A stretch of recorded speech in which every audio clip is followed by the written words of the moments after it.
మంచిది, వాక్యంలోకి వెళ్దాము. దేవుని వాక్యాన్ని మరి నేటి దినాన మనం ధ్యానిద్దాము. హృదయం గురించి నేటి దినాన మనం ధ్యానిద్దాము. దయచేసి మీరందరూ సహకరించాల్సిందిగా ప్రభు నామమున మనవి. ఆదికాండము 6వ అధ్యాయము 5వ వచనాన్ని చదువుకుందాం పిల్లారా. ఆదికాండము 6వ అధ్యాయము 5వ వచనాన్ని చదువుదాం. 6:5. నరుల చెడుతనము భూమి మీద గొప్పదనియు, వారి హృదయం యొక్క తలంపులోని ఊహ అంతయు ఎల్లప్పుడూ కేవలము చెడ్డదనియు యెహోవా చూచి, తాను భూమి మీద నరులను చేసినందుకు యెహోవా సంతాపము నొంది తన హృదయంలో నొచ్చుకున్నాను. దేవుని వాక్యాన్ని మనము 5వ వచనాన్ని మనం ధ్యానించినప్పుడు నరుల చెడుతనము భూమి మీద గొప్పదని అనుకుంటారంట. ఏమనుకుంటారమ్మా?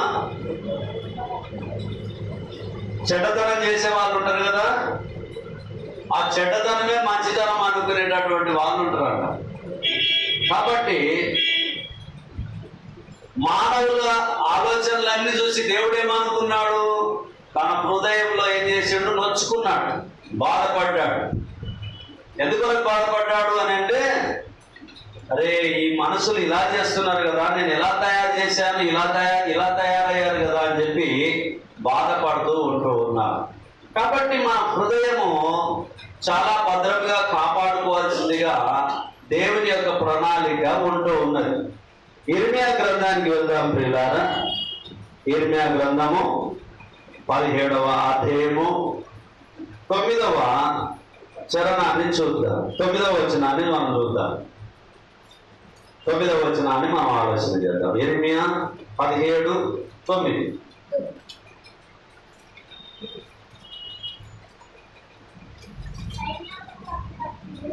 సైన్యములకు అధిపతియు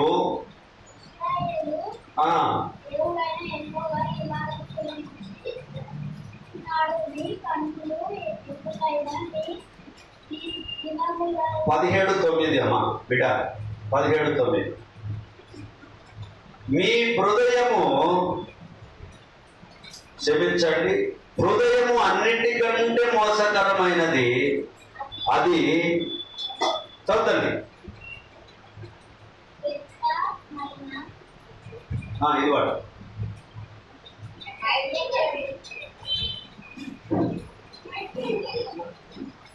హృదయము అన్నిటికంటే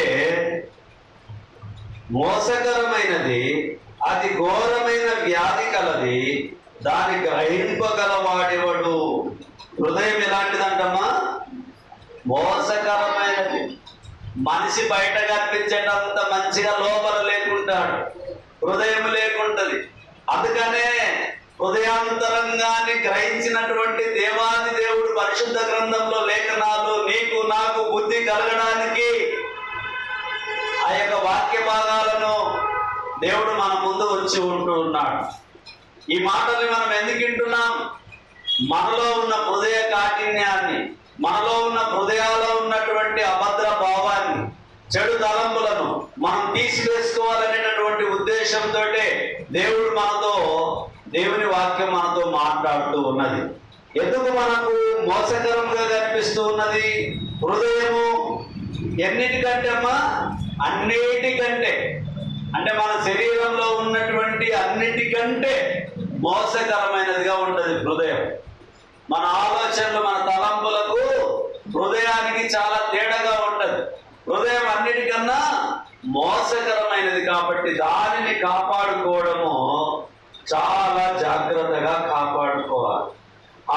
ఆ యొక్క హృదయాన్ని మనం ఒకవేళ తొట్టిల్లినట్లయితే, తప్పిపోయినట్లయితే మనం దేవునికి దూరం అవుతాం అనేటటువంటిది దేవుని వాక్యం తెలియపరుస్తుంది. మొదట మనం చూసాము ఆదికాండంలో 6వ అధ్యాయం 5వ వచనంలో చూసినాము. 5-6 వచనంలో చూసినప్పుడు దేవుని వాక్యం సెలవిచ్చింది, నరుల చెడుతనము మంచిదని భూమి మీద ఆలోచన చేస్తారు, కానీ యెహోవా దేవుడు ఏం చేసిండమ్మా? నొచ్చుకున్నాడు. ఈ మనసులో హృదయాలు ఇలా ఉన్నాయి అంటే అని నొచ్చుకున్నాడు. మరి మన హృదయంలో కూడా ఏమన్నా ఆవగిందంత ఏమైనా కల్తీ ఏమైనా ఉంటే మనం ఏం చేయాలి? తీసి వేసుకోవాలి. హృదయాన్ని మనం ఏం చేయాలి? శుభ్రము చేసుకోవాలి.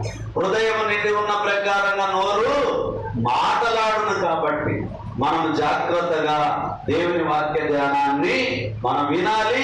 అంతేకాకుండా దాన్ని అమలు చేయాలి, పాటించాలి. మార్కు సువార్త 7వ అధ్యాయం 21వ వచనాన్ని మనం ఆలోచన చేద్దాం. 21. లోపలి నుండి అనగా మనుషుల హృదయములో నుండి దురాలోచనలు, జారత్వమును, దొంగతనములను, నరహత్యలను, వ్యభిచారములను, లోభములను, చెడుతనములను, కృత్రిమమును, కామ వికారమును, మత్సరమును, దేవదూషణయు, అహంభావమును, అవివేకమును వచ్చును. ఈ చెడ్డవన్నీ లోపలి నుండియే బయలు వెళ్ళి మనుషుల్ని అపవిత్రపరచునని ఆయన చెప్పెను. ఏం చేస్తామంటమ్మా? ఇవన్నీ కూడా లోపల నుంచి వచ్చినటువంటివి మనల్ని అపవిత్రపరుస్తాయి. అంటే మానవుడు తినే ఆహారం వల్ల మనిషి అపవిత్రం కాదు, కానీ మన మాటల వల్ల, మన హృదయ ఆలోచనల ప్రకారంగా మనము చెడ్డవారిగా తయారవుతామని చెప్పి దేవుని వాక్యం మనకు గుర్తు చేస్తూ ఉంటున్నది. మన లోపల ఉన్నటువంటి వాటిని అన్నింటినీ కూడా మనం ఏం చేయాలి? తీసివేసుకోవాలి. హృదయము అన్నిటికన్నా మోసకరంగా ఉంటున్నది కాబట్టి దాన్ని మనము తీసివేసుకొని, ఆ హృదయంలో ఉన్నటువంటి మాలిన్యాన్ని తీసివేసుకొని హృదయాన్ని దేవునికి ఇచ్చేవారిగా ఉండాలి. కానీ హృదయము దేవునికి దూరంగా ఉండడం వల్ల ప్రయోజనం ఏమన్నా ఉందా? ఏమి కూడా లేదు. రోమీయులకు రాసిన పత్రిక 1వ అధ్యాయము 22వ వచనాన్ని మనం ఆలోచన చేద్దాం. అంతకుముందు 18 నుంచి మనం ఆలోచన చేద్దాం. దుర్నీతి చేత సత్యమును అడ్డగించు మనుషుల యొక్క సమస్త భక్తిహీనత మీదను, దుర్నీతి మీదను దేవుని కోపము పరలోకము నుండి బయలుపరచబడుచున్నది. ఎందుకనగా దేవుని గురించి తెలియ శక్యమైనది అది దేవుని గురించి తెలియశక్యమైనదేదో అది వారి మధ్య విషదమై ఉన్నది. దేవుడు అది వారికి విషదపరచెను. ఆయన అదృశ్య లక్షణములు అనగా ఆయన నిత్య శక్తియు, దేవత్వమును, జగదుత్పత్తి మొదలుకొని సృష్టింపబడిన వస్తువులను ఆలోచించుటకు వలన తేటపడుతున్నవి కనుక వారు నిరుత్తరులై ఉన్నారు. మరియు వారు దేవుని ఎరిగియో ఆయనను దేవునిగా మహిమపరచలేదు, కృతజ్ఞతాస్తుతులు చెల్లింపను లేదు, కానీ తమ వాదముల యందు వ్యర్థులైరి. 22. వారి అవివేక హృదయము అంధకారమాయను, తాము జ్ఞానులమని చెప్పుకొనొచ్చు బుద్ధిహీనులైరి. ఏమవుతున్నారమ్మా? జ్ఞానులము, నాకు జ్ఞానం ఉంది అని చెప్పుకుంటాను. నేనైనా ఎవరమైనా భూమి మీద జ్ఞానే అనుకుంటాను, కానీ అజ్ఞాని అని ఎవరము అనుకో. మన హృదయం ఎటువంటిది అంటే ఎవరికి వాళ్ళమే జ్ఞానవంతులుగా మనం ఆలోచన చేస్తాం.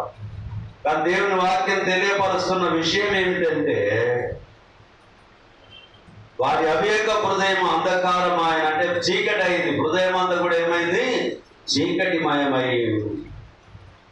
అందుకనే దేవుడు వాక్యంతో మాట్లాడుతున్నటువంటి విషయాన్ని మనం ఆలోచన చేస్తే, పౌలు గారు గుర్తు చేస్తున్నటువంటి విషయాన్ని మనం జ్ఞాపకం చేసుకుంటే, తాము జ్ఞానులమని చెప్పుకొనొచ్చు బుద్ధిహీనులు అయి. ఏడైనా మాట్లాడేటప్పుడు మనం ఏమంటాము? నీకు బుద్ధి లేదు, ఇట్లా మాట్లాడతావు అని అంటారు. మరి మనం మాట్లాడితే బుద్ధి కలిగి మాట్లాడతామా?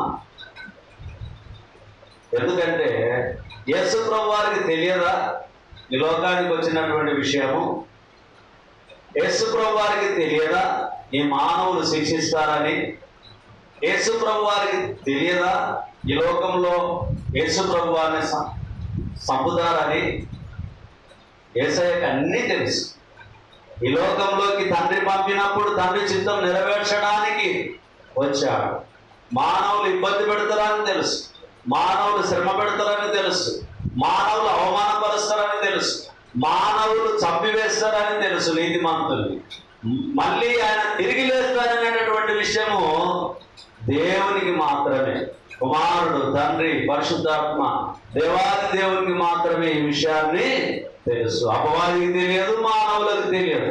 క్రీస్తు చనిపోతే చనిపోయిండు అని అనుకున్నారు, అంతేగాని చూడు సమాధి సమాధి ఎప్పుడు పొర్లింపబడి ఉన్నది. రాయి చూడు, రాయిని చూస్తే ఏమైందమ్మా? ఏమైంది తల్లి? రాయి పొర్లింపబడి ఉంది. దేవదూత మరియమ్మ పోయింది, మగ్దలేని మరియమ్మ పోయింది, వేరొక మరియమ్మ పోయింది.